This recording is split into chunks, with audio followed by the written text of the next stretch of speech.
Parcourir le monde sans un sou en poche et sans un vêtement, c'est le défi un peu fou que se lancent depuis plusieurs années les deux créateurs de l'émission de France 5, Nus et culottés.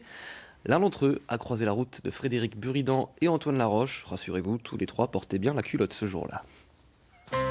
Ils en ont fait des rencontres depuis 2012, là où l'histoire de Nus et culottés a commencé.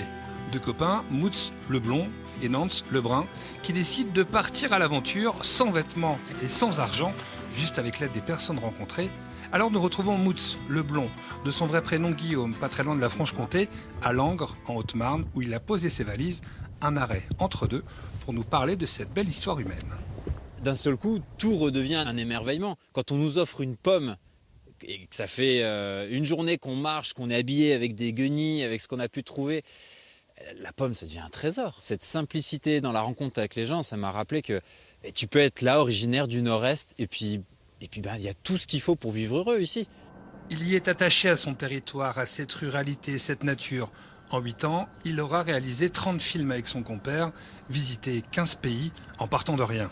Nus et culottés, c'est une philosophie et surtout un apprentissage du vécu ici et là pour essayer de faire grandir la société.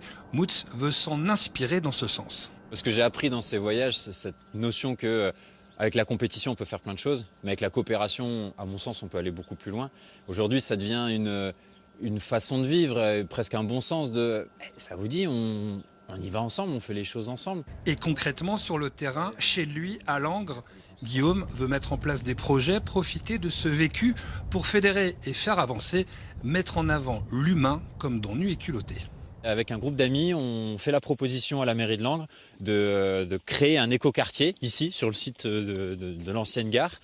Et essayons, on va agglomérer les compétences de chacun, trouver les bonnes idées, les bonnes techniques, et puis voir est-ce qu'on peut créer ce monde qu'on aimerait voir exister. Moutz et Nance vont repartir d'ici une quinzaine de jours pour de nouvelles rencontres dans le sud de la France, de quoi s'enrichir de nouvelles histoires.